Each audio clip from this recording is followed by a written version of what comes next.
नमस्कार.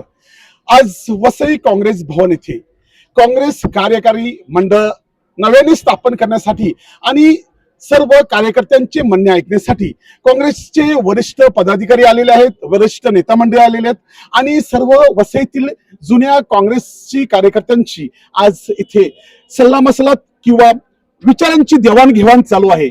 आता येथे असं देखील बोलले जाते की येणाऱ्या काही दिवसामध्ये जिल्हाध्यक्ष आणि ब्लॉक वाईज पदाधिकारी ह्यांची निवड देखील नव्याने होणार आहे असं देखील बोललं जाते. परंतु काही पत्रकारांनी आजच त्यांची निवड व्हायच्या अगोदरच येथे काही प्रश्न उपस्थित केलेले आहेत की निवड होणार परंतु जुनाच अध्यक्ष राहील की अध्यक्ष बदलणार. कारण सर्वांचं लक्ष एकाच ठिकाणी आहे की जिल्हा अध्यक्ष ह्याची नव्याने जिल्हाध्यक्ष बनतील की नाही, यासाठीच आज आपल्यासोबत काही जिल्हा अध्यक्षासाठी उमेदवार आहेत ते पदाधिकारी आणि काही जाणते जुने असे जोमाने काम करणारे पदाधिकारी देखील आहेत. ते काय सांगतात ऐकूया. सर नमस्कार. नमस्कार. सर आजच्या ह्या मीटिंग वरून तुम्हाला काय वाटते? बघा, आज आपल्या सर्व पत्रकार महोदयांसमोर भारतीय राष्ट्रीय काँग्रेसचे निरीक्षक म्हणजे संघटन सृजन अभियानाच्या माध्यमातून देशभरामध्ये सर्व तळागाळातील काँग्रेस कार्यकर्त्यांना नेतृत्व करायची संधी मिळावी म्हणून एक जे अभियान चालू झालेलं आहे त्या संदर्भात आपल्या सर्व पत्रकार बंधू भगिनींना मार्गदर्शन झालेलंच आहे. देशभरामध्ये आम्ही सन्माननीय मल्लिकार्जुन खरगे साहेब, सन्माननीय राहुलजी गांधी साहेब यांचे हात मजबूत करण्यासाठी काँग्रेसचे पदाधिकारी कार्यकर्ते म्हणून कार्यरत आहोतच. परंतु ह्या संघटन सृजन अभियानाच्या माध्यमातून तळागाळातला काँग्रेसचा जो पदापासून वंचित राहिलेला कार्यकर्ता आहे त्यांना आता डायरेक्ट वरिष्ठांची म्हणजे केंद्रीय नेतृत्वाशी बोलून स्वतःसाठी पद मागण्याची एक संधी प्राप्त झालेली आहे.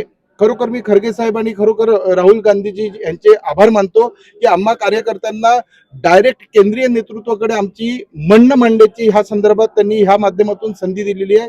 त्यांचे मी आभारी आहे. परंतु असं बोललं जाते की वसईचा काँग्रेसचा लीडर बनण्यासाठी इतर दुसऱ्या पक्षाचे पार्टीचे काही पदाधिकारी प्रयत्न करत असतात की काँग्रेसचा अध्यक्ष असा बनावा की आम्हाला देखील काम करताना सोयीस्कर व्हावं. याबद्दल तुम्ही काय बोलता? माझं जाहीर मत आहे, वसईमध्ये जे माफिया मागच्या 35 वर्षापासून वसईवरती राज्य करतायत, फक्त स्वतःच निगेटिव्ह बॅकग्राऊंड वाचवण्यासाठी त्यांना पॉलिटिकल पोस्ट पाहिजेत. त्यांना काय जनतेचं भलं करायचं नाहीये. मग ते विविध पक्षामध्ये स्वतःची माणसं पेरतात. आम्ही जाहीरपणे मी ते सांगतोय की आमच्या काँग्रेस पक्षाला पण त्यांची मागच्या 30 वर्षापासून लागण झालेली आहे. त्याचाच प्रत्यय हे आता महानगरपालिकेच्या निवडणुकीत तुम्ही बघितलाय. ते काय सांगण्यासारखी गरज नाही. मी ऑलरेडी आमचं म्हणणं केंद्रीय नेतृत्वाकडे पाठवलंय. आज आलेल्या निरीक्षक साहेबांकडून अजून चांगल्या पद्धतीने ते पाठवणार आहोत.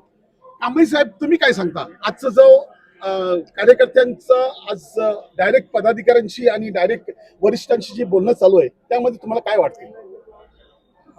सर्वप्रथम केंद्रीय निरीक्षकांनी या संघटन सृजनची जी कल्पना आहे तुम्हाला सांगितलेली आहे, याचा मूळ उद्देशच असा आहे की जो या कार्यकर्त्यामध्ये जे पोटेन्शियल आहे, ज्या कार्यकर्त्यांना आतापर्यंत त्यांनी काम केलं आहे परंतु ते पदांपासून वंचित आहे, तर त्यांना त्यांचं म्हणणं थेटपणे राहुल गांधीजी आणि अध्यक्षांपर्यंत पोहोचवण्याची ही एक चांगली संधी आहे, सुवर्ण संधी आहे आणि ते त्या संधीचं सोनं करतील आणि लोकांच्या मनामध्ये काँग्रेस आहे. तुम्ही सगळ्या पत्रकारांनी तुमचे विचार मांडले त्या ठिकाणी.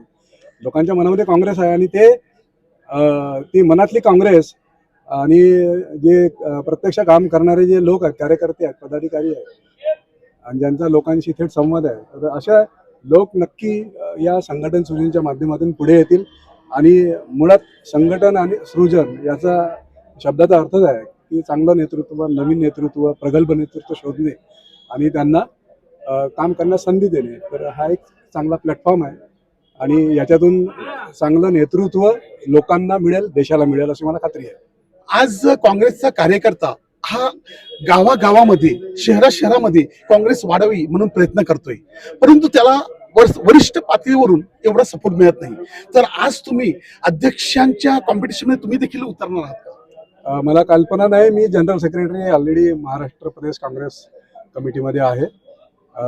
जर नेतृत्वाला असं वाटत असेल तर त्याला ते नक्कीच जबाबदारी देतील. काही गोष्टी कॉन्फिडेन्शियल आहेत. त्यामुळे काय जेव्हा डिसिजन होईल तेव्हा तुम्हाला कळेल की याच्या ठिकाणी पण चांगलं नेतृत्व या जिल्ह्याला मिळेल याची मला खात्री आहे. तुम्ही काय बोलता? तुम्ही देखील ह्या महानगरपालिकेमध्ये तुमच्या मिसेस इलेक्शनसाठी उतरलेल्या, परंतु त्यावेळेस देखील हाच जो घोळ म्हणजे कार्यकर्ता आणि वरिष्ठ पातळीवरील घोळ, ह्यामुळे तुम्ही देखील थोडेसे नाराज झाले आणि तुमची देखील कुठेतरी एक हार पत्करावी लागली. त्या एरियामध्ये काँग्रेसला मानणारा वर्ग असून देखील तुम्हाला काय वाटते? तुम्ही बोलला ते बरोबर बोलले. सर्वप्रथम मला खूप दुःख झालं की काँग्रेसला मानणारा आणि काँग्रेसच्या विचारधाराला मानणारा तो प्रभाग होता. तिकडे विधानसभेमध्ये जवळपास आपल्याला 11,000 मतं होती आणि त्या 11,000 मतांमध्ये आपल्याला खूप कमी मतं मिळाली. हे कुठेतरी काँग्रेसमध्ये चुकीचं एक हे गेलं, संदेश गेला. नंबर 2, आपल्यामध्ये बहुजन विकास आघाडी यांनी समोर एक उमेदवार दिल्यामुळे, म्हणजे जिल्हाध्यक्षांच्या समोरही आणि माझ्या मिसेसच्या समोरही उमेदवारी दिल्यामुळे थोडंसं मतांचं विभाजन पण झालं आणि आम्हाला त्याचा फटका 100% पडला. म्हणजे तुमचं युती तुम्ही एका ठिकाणी करता आणि एका ठिकाणी तुम्हाला युती आहे की नाही याची माहीतच नसते. लोक देखील, मतदार देखील संभ्रमावस्थेत असतो. तर तुम्ही आता जे काही कराल ते प्लॅनिंगशीर करणार का? असं बरोबर बोलले तुम्ही. युतींच्या नावाखालती एक आमची फसवणूक झाली, पण आम्हाला भाजप सारख्या मोठ्या पक्षाला बाजूला ठेवायचं होतं म्हणून आम्ही यापासून लांब राहिलो. ठीक आहे. आता राहिला विषय आमच्या संघटनेचा. संघटनेमध्ये आम्ही सर्व गेली 16-17 वर्षापासून काम करतोय. जनता बघते आणि काँग्रेसचे वरिष्ठ नेते किंवा दिल्ली लेवलचे नेते चांगला निर्णय घेणार आहेत आणि तो आम्हाला सगळ्यांना मान्य असणार आहे. येणारा काँग्रेसचा काळ हा वसई विधानसभेमध्ये आमदार निवडून आणणार, हे मी तुम्हाला इकडे सांगू शकतो. दादा, आजच्या ह्या सर्व निवडीबद्दल तुम्ही काय सांगाल? बघा, काँग्रेस ऑल ओव्हर इंडियामध्ये ही प्रक्रिया फार पूर्वीपासून चालू आहे. आपल्या महाराष्ट्रामध्ये आताही चालू झालेली आहे. ह्याच्यामुळे जे तळागाळातील जे कार्यकर्ते आहेत किंवा ज्यांची काही आहे, ज्यांना आजपर्यंत समजा प्रतिनिधित्व भेटलं नाही, त्या लोकांसाठी सुसंधी आहे आणि याचा काँग्रेससाठी खूप फायदा होणार आहे. काँग्रेसने त्यासाठीच ही जी आता नवीन प्रक्रिया चालू केली आहे, ह्यामुळे पक्ष वाढायची, म्हणजे पक्ष वाढणारच आहे आणि नवीन लोकांना संधी मिळाल्यामुळे थोडा बदल होऊ शकतो. तुम्ही देखील जिल्हाध्यक्षाच्या पदामध्ये आहात का? मी जिल्हाध्यक्ष होतो. मी प्रदेशला आता जनरल सेक्रेटरी आहे. मला काँग्रेसने उपजिल्हाध्यक्ष, जिल्हाध्यक्ष भरभरून दिलंय. पण जर माझी गरज वाटली किंवा मी काँग्रेससाठी काम करायचं असेल तर मला जो आदेश होईल त्याप्रमाणे मी काम करायला तयार आहे. आजच पेपरमध्ये असं आलंय की आपल्याकडे आता 850 खासदारकी होणार. वसई विरार मीरा भाईंदरसाठी खासदारकी सुटण्याची शक्यता आहे. काय जर असलं तर वसई विरारसाठी पण खासदार नवीन येऊ शकतो आणि मीरा भाईंदरसाठी जर 2 झाले तर ह्या ठिकाणी मला वाटते जर व्यवस्थित आपण जर मेहनत घेतली तर काँग्रेसचा खासदार 2 पैकी 1 मध्ये येऊ शकतो. आणि विधानसभा सुद्धा वाढणार आहेत. विधानसभा वाढल्या तर जे आजपर्यंत इथे काँग्रेसचं पहिलं राज्य होतं, काँग्रेस वर्तक घराणी आमदारकीत होते, पण मला वाटतं पुढच्या 29च्या इलेक्शनमध्ये जर वाढ झाली तर नक्की इथे तुम्हाला एक कॅथलिक आमदार दिसेल आणि काँग्रेसचा आमदार दिसेल. तुम्ही काय बोलता? आजच्या जिल्हा जी काही निवड प्रक्रिया चालू आहे त्याबद्दल तुमचं काय म्हणणं आहे? संघटन सृजन प्रक्रिया जी आहे ते संपूर्ण देशामध्ये चालू आहे काँग्रेस पक्षातर्फे. महाराष्ट्र 7वा जिल्हा आहे ज्या ठिकाणी चालू केलेला आहे.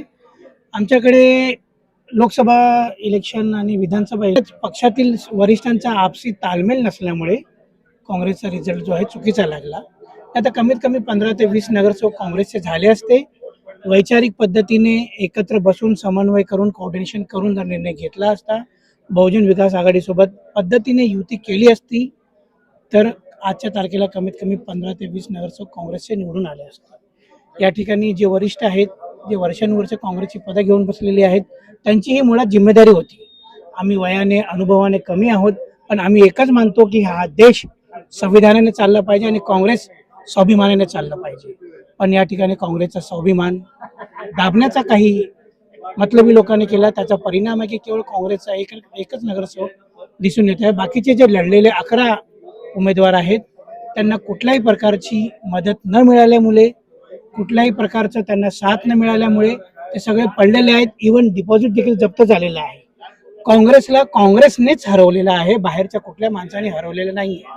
काँग्रेस कमजोर करण्याचं काम या ठिकाणी वर्षानुवर्ष पदावर बसलेले जे आहेत त्यांनीच केलेलं आहे. आमची मागणी आहे की नवीन नेत्याला संधी द्यावी, जो नवीन रंगाढंगाने, नवीन रूपाने काँग्रेस तळागाळापर्यंत पोहोचवेल. महात्मा गांधीजीचे, इंदिरा गांधीजीचे, राहुल गांधीजीचे जे विचार आहेत, संविधानाचे जे विचार आहेत, ते देशाला जोडतात, ते विचार तळागाळापर्यंत पोहोचला पाहिजे. आणि नवीन संघटना जी आहे, नवीन पद्धतीने, नवीन ताकदीने स्वाभिमानी काँग्रेस उभी राहिली पाहिजे. आप क्या बोलेंगे आज का जो प्रक्रिया चालू है इसके बारे में? बहुत अच्छी प्रक्रिया चालू है। संगठन सृजन का जो अभियान है ये शुरू होना ही चाहिए था। देखिए, आप हिंदुस्तान को जब देखते हैं तो ज्यादातर हिंदुस्तानी कांग्रेसी है ही, उसके दिल में कांग्रेस है।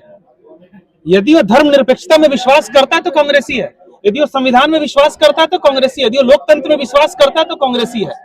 लेकिन भारतीय जनता पार्टी नाम की जो महामारी चली है केंद्र में, ये महामारी भारत की जनता को इन्फेक्टेड कर रही है। अभी भारतीय जनता पार्टी नाम की जो महामारी है, इस महामारी से लड़ने के लिए आपके दिल में तो कांग्रेस है ही, क्योंकि आप फेडरलिज्म में बिलीव करते हैं, आप सेक्युलरिज्म में बिलीव करते हैं, देश की हिंदू मुस्लिम सिख ईसाई आपस में भाई भाई में आपको विश्वास है। तो संगठन सृजन अभियान का जो शुरुआत किया जा रहा है, इस बहुत ही अच्छा अवसर है। सभी लोग कांग्रेस पार्टी से जुड़े और खुल के बीजेपी नाम की जो महामारी है इसका सामना कीजिए। ये कोरोना से भी बड़ी महामारी है और इसके लिए वसई विरार के नालासोपारा नाय गांव के सभी लोगों को इस संगठन सृजन अभियान से जुड़ना चाहिए और कांग्रेस पार्टी को आगे बढ़ाना चाहिए। तर आज आपण बघितलं ह्या ठिकाणी काँग्रेसचे जुने असू द्या की नवीन असू द्या, सर्व कार्यकर्ते एकजुटलेले आहेत. आणि आज काँग्रेस भवनामध्ये असं दिसत आहे की काँग्रेस भवनामध्ये लोक देखील जमलेले आहेत. कार्यकर्ते जमल्यामुळे एक उत्साहाचं वातावरण दिसते. परंतु मागच्या काही इलेक्शन मध्ये काही हार त्यांना सहन करावी लागली. त्यामागे त्यांचं म्हणणं आहे की काँग्रेसचेच पदाधिकारी, काँग्रेसचेच जे आमचे वरिष्ठ आहेत त्यांच्यामुळे हारलेले आहेत किंवा आमचा पराजय झालेला आहे. कारण हा पराजय होण्यासाठी काँग्रेसने एकजुटीने काम केलं तर काँग्रेस ही वसई तालुक्यामध्ये नावारूपाला येऊन पुन्हा सत्तेमध्ये येऊ शकते, असे ह्या सर्वांचं म्हणणं आहे. वसई लाईव्ह न्यूज साठी दिलीप डाबे, अब्दुल कलाम, नमस्कार.